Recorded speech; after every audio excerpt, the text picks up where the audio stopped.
35蚊食到金湯花膠雞，聽落係咪覺得有啲天方夜譚，甚至懷疑係咪鬼食豆腐？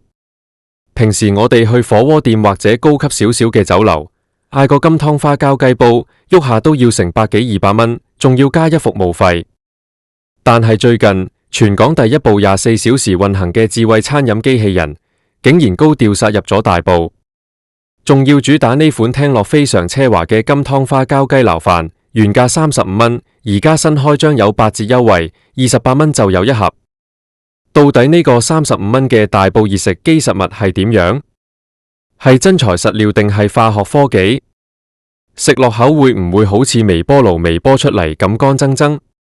今日我就特登踩入大埔，同大家一齊現場直擊，課金實測，睇下呢部新科技到底係香港餐飲業嘅未來救星，定又係一場轉瞬即逝嘅噱頭。大埔呢個地方一向都被好多人形容為新界嘅美食天堂，特別係幸匯商場周邊或者舊墟直街一帶，周圍都係充滿煙火氣嘅茶餐廳、傳統麵檔、港式燒臘店。每逢到咗食飯時間，周圍都大排長龍，街坊排隊排到出門口。但係就在呢個咁有傳統人情味同街坊氣息嘅大埔幸匯商場入面，最近突然出現咗一部科技感十足，成個外形好似未來太空艙一樣嘅巨大機械。呢部機個名叫智慧餐飲機器人。一行到埋去，你就會見到周圍一早已經圍滿咗一大班好奇嘅街坊，有啱啱買完餸嘅師奶，有放學嘅中學生，亦有雙手插袋喺度研究緊嘅阿叔。大家都在嗰度指指點點，議論紛紛，成個氣氛熱鬧到好似行年宵咁。有人話真係機械人整家，3分鐘就出到熱辣辣嘅飯，食唔食得人㗎？會唔會食到肚痛？其實大家嘅擔心都好正常，終歸香港人對於食品安全要求一向都高。不過呢部機大有來頭，佢係全香港第一部獲得食環署批出全時變溫牌照嘅智能餐飲售賣機。咩叫全時變溫？簡單嚟講，就係全個運送同儲存過程入面，食物都係喺嚴格嘅低溫冷凍狀態之下保存，確保絕對衛生，防止細菌滋生。直至有顧客落單嗰一刻，機入面嘅系統先會即時進行高溫蒸汽加熱。呢個牌照聽落好似好學術，但實際上係幫大家把關，證明佢嘅衛生標準係完全合乎香港嚴格嘅法例要求，所以大家可以擺低個心，起碼唔使驚食到肚痛先。再睇睇佢個大屏幕上面嘅菜單，呢部機械人據說儲備咗超過30幾款輪換菜式，每日都會更新，涵蓋咗中式小菜、經典麵食，甚至係港式點心，務求令到行過嘅街坊每日都有新鮮感。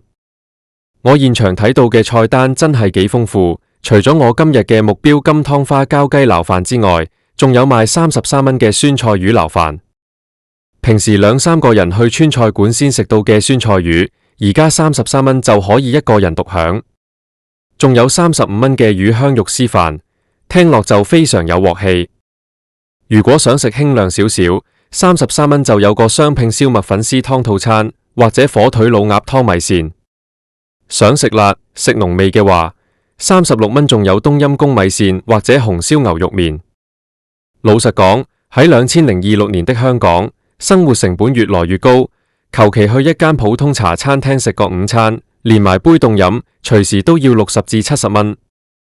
呢度嘅定價大約係30幾蚊一盒，而家因為新開張8折，我今日要試嘅金湯花膠雞撈飯，折咗之後只係需要28蚊。呢個價錢真係平到令人有啲驚，究竟28蚊出嚟嘅實物會係點樣？好啦，話不多說，即刻現場課金。操作界面其實好簡單，成個大屏幕就好似我哋平時去連鎖快餐店點餐嘅自助機一樣。我用手指點擊咗金湯花膠雞撈飯，然後畫面就彈出咗付款確認。呢個時候我就發現咗第一個要吐槽嘅地方，亦係好多現場街坊喺度搖頭嘅原因，那就是付款方式。畫面上顯示接受支付寶香港、內地版支付寶、微信支付或者微信支付香港版，但係竟然無八達通。身為一個地道嘅香港人，銀包入面最緊要嘅梗係一張八達通，特別係好多長者或者唔太習慣用手機電子錢包嘅街坊，一見到無八達通就只能望洋輕嘆。雖然我平時有用開手機支付，但真心希望營運商遲啲可以加返八達通付款，咁樣先真正融入到香港嘅社區嘛。我拿出手機，打開支付寶香港，對準部機個數碼口都一聲，付款成功。信用卡扣咗28蚊，無收任何手續費。部機隨即打印出一張小紙條，上面寫住我嘅取餐號碼同埋一個取餐條碼。落單成功之後，真正嘅重頭戲嚟啦！部機個大玻璃窗後面，部機械臂開始動起來，全場嘅街坊即時雙眼發光，紛紛拿出手機拍片，好似睇緊科學館嘅展覽咁。你可以好清楚咁見到，布銀色同黃色相間嘅機械手臂非常靈活，先係好準確咁滑動到最底層嘅食物儲存庫。嗰度整整齊齊咁排列住一盒盒預先包裝好，封咗透明膠膜嘅黑色膠盒。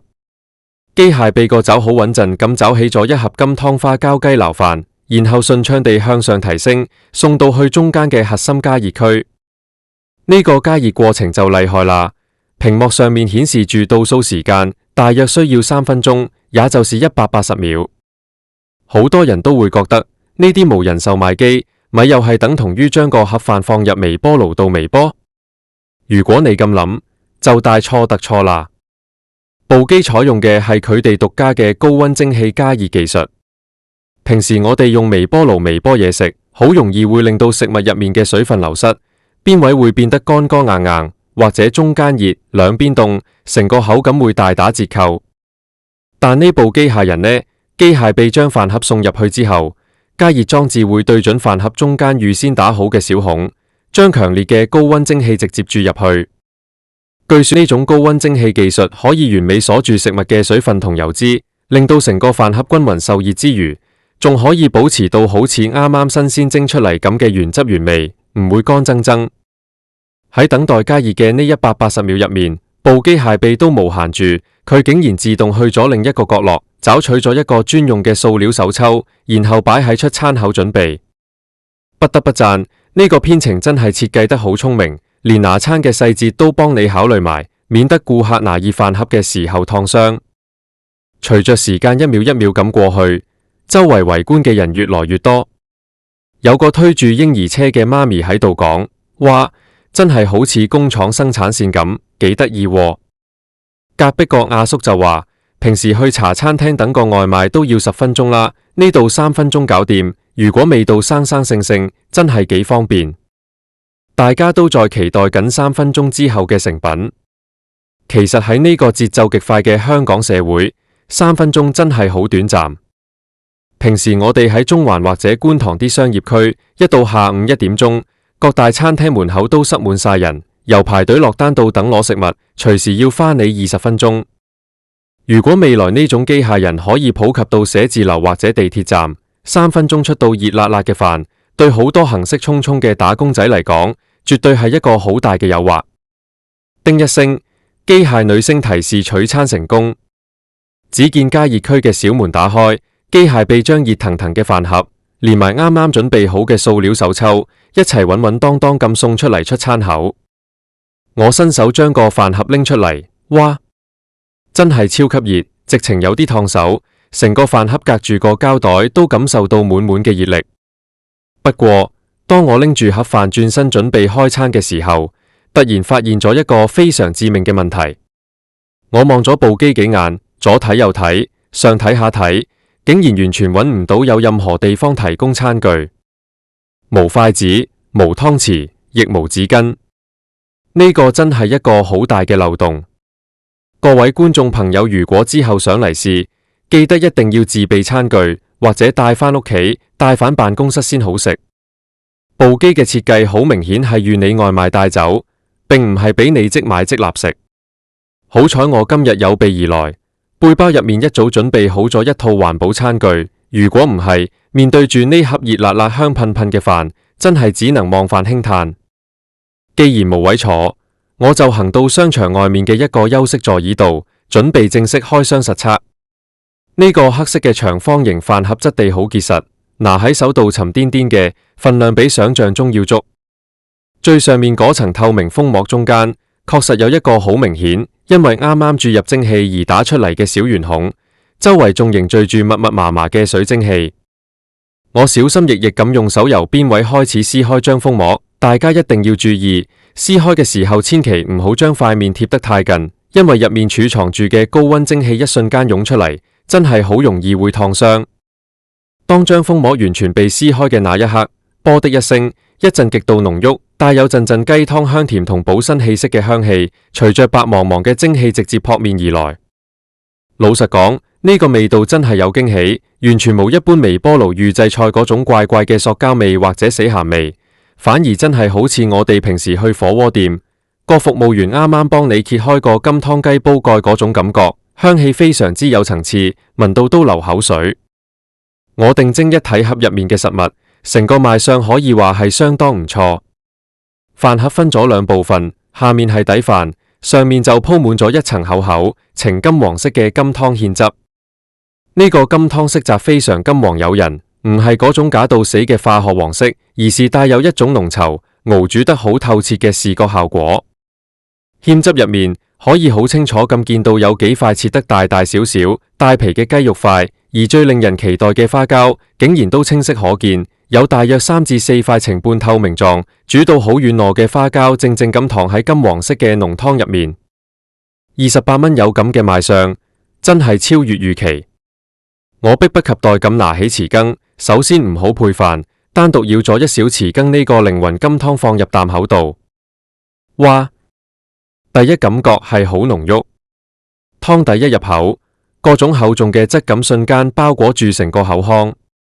最令我驚訝嘅係，佢真係帶有一種微微黏口，俗稱起膠嘅膠質口感。平時一碗好嘅花膠雞湯，精髓就係在於將雞骨同花膠嘅膠原蛋白完全熬煮出嚟，令到啖湯飲落去會黏住個嘴唇。呢個35蚊嘅機械人飯盒，竟然可以做到大約70%左右嘅黏口感覺，湯底鹹甜適中，帶有雞肉嘅鮮甜，亦有淡淡嘅薑蔥去腥味，成個調味拿捏得好準確，絕對唔係求其用味精同黃色色素勾芡出嚟嘅垃圾。接下來，梗係要試下主角之一嘅花膠啦。我用匙羹夾起一塊。平時好多平價餐廳打住花膠嘅旗號，俾你嘅往往係一啲薄到好似紙咁，食落口好似豬皮或者木耳咁爽脆嘅劣質花膠，甚至係化學合成嘅假貨。但呢部機入面嘅花膠，實物雖然唔可以話係咩頂級非洲花膠工或者廣土，但絕對係真材實料，厚度適中，而且因為採用咗蒸汽加熱技術，成塊花膠煮到非常之軟滑入味，一咬下去帶有少少綿軟嘅彈性，而且完全冇腥味。它將金黃色嘅雞湯吸得飽飽嘅，放入口度順滑到差點直接吞落肚。28蚊可以食到呢個質素同呢個份量嘅真花膠，老實講，我真係覺得冇得投訴，直情係賺咗。再嚟就係雞肉塊啦。預製菜最容易踩雷嘅地方，通常都係肉質。好多時啲雞肉經過長時間冷凍再加熱，肉質會變得好似柴皮咁，係一完全冇晒雞味。我夾起一塊帶皮嘅雞肉放入口，口感出奇地滑溜。雖然它無新鮮活雞嗰種鮮嫩同結實嘅肉質纖維，但至少保持到滑嫩，而且機件處理得幾好，基本上都係去骨嘅雞肉塊，非常方便大口咁食。雞皮部分帶有一點點肥美嘅油脂感，配埋個金湯，真係一絕。試完晒配料，落大方，梗係要將啲金湯、花膠、雞肉同埋下面嘅白飯徹底咁攪拌均勻，落手進行真正嘅撈飯。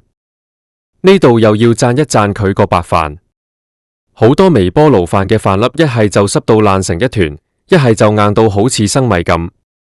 但呢度嘅白飯經過蒸汽高溫洗禮之後，飯粒依然保持到粒粒分明，軟硬適中。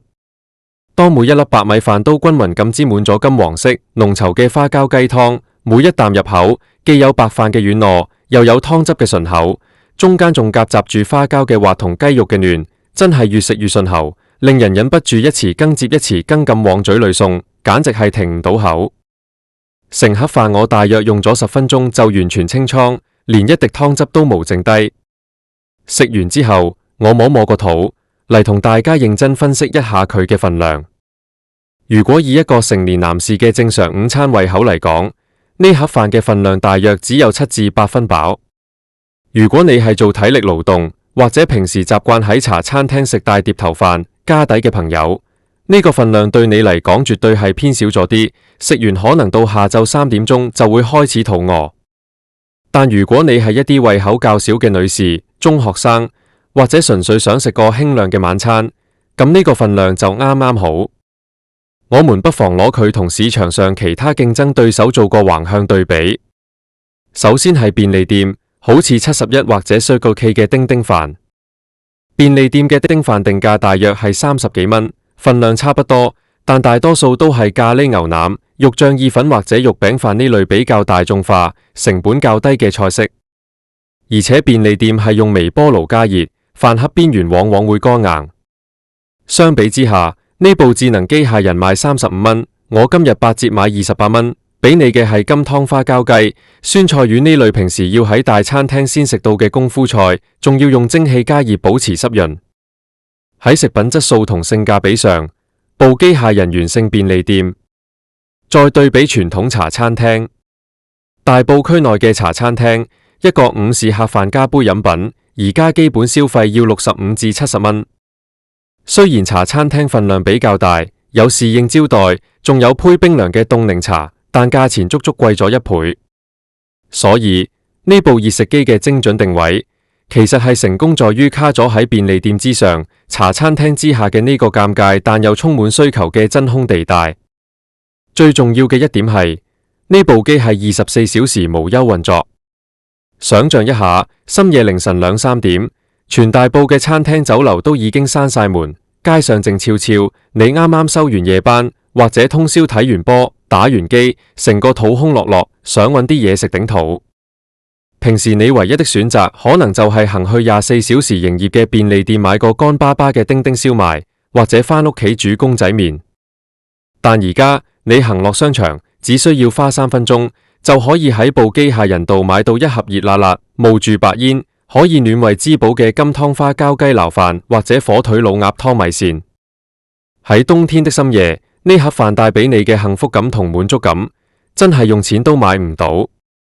這正是無人餐飲技術最大嘅優勢，所在填補咗傳統餐飲業無法覆蓋嘅時間空白。放眼到整個香港餐飲業嘅大環境，2026年的今日，老實講，好多本地餐廳都經營得非常辛苦。三大魔咒高租金、高人工、食材成本上漲，壓到好多小店都喘不過去。再加上近年來香港出現嚴重嘅餐飲業人手短缺，好多老細就算出高薪，都未必請到洗碗工或者夜班侍應。而呢種智能餐飲機械人嘅出現，正好為業界提供咗一條全新嘅出路。它不需要任何現場店員，不需要高昂嘅鋪位租金，只需要佔用商場一個角落大約幾十尺嘅空間，插上電，接通網絡，就可以日夜不停咁幫老細賺錢。而且它所有嘅食材都是在中央廚房統一標準化生產，由機械臂精準控制加熱時間同溫度。這意味着不論你是早上8點買，還是凌晨4點買，食物嘅味道同質素都會保持絕對嘅一致，不會出現因為今日廚師心情唔好或者換咗師傅而令到食物質素下降嘅情況。當然啦，網上亦都有好多人持相反意見，甚至有啲悲觀。有人會擔心，如果未來呢種無人食堂、智慧機器人遍佈全港嘅寫字樓、港鐵站、大學校園同商場，咁樣會唔會慢慢淘汰晒傳統嘅茶餐廳？好多老一輩嘅餐飲從業員會唔會因此而失業？香港最珍貴嘅茶餐廳文化同埋人與人之間的煙火氣會唔會就此消失？對於呢點，我個人其實抱持一個幾樂觀同理性嘅態度。我覺得科技嘅進步確實會改變市場結構，但機械人永遠都冇辦法完全取代傳統茶餐廳。因為香港人去茶餐廳食嘅唔單止係一碟乾炒牛河或者一碗沙嗲牛肉麵，更係食一種氛圍。聽住伙計大聲吆喝靚仔、敗家仔，廚房裏面鏗鏘有力嘅鑊氣撞擊聲，冰鎮奶茶杯表面凝結嘅水珠，仲有同熟絡嘅街坊老細吹兩句水嘅人情味。呢啲有溫度嘅感官體驗同情感連結，是冰冷嘅機械臂、鋼鐵外殼同觸控屏幕永遠都複製唔到嘅。所以，智慧餐飲機械人嘅精準角色，絕對不是要消滅傳統餐飲，而是作為一個極佳嘅補充者。它在分流打工仔急促嘅午餐需求，解決夜貓子深夜覓食嘅痛點，以及在一些高租金無法開設實體店嘅商業盲區裏面，發揮出無可比擬嘅功效。總結一下今日呢次大埔智慧餐飲機器人嘅實測體驗：35蚊嘅金湯花膠雞撈飯，折後28蚊，實物無論在香氣、湯底嘅濃稠度、花膠同雞肉嘅質素上，表現都遠遠超出了我原本對自動售賣機食品嘅預期。它絕對唔係一場只靠科技包裝、呃人課金嘅噱頭，而是一盒實實在在、有誠意、對得起價錢嘅高科技熱食。雖然它目前仍然存在一啲小缺點，好似無八達通付款、無隨機附送餐具，以及對大胃王嚟講份量略嫌不足，但瑕不掩瑜，作為全港首部獲得食環署變溫牌照嘅先鋒，它的表現絕對稱得上是生生性性交足功課。如果你平時住在大埔附近，或者咁啱經過幸匯商場，強烈建議大家可以親自去課金體驗一下，感受一下呢個走入現實嘅未來科技，話唔定你都會好似我咁一試難忘。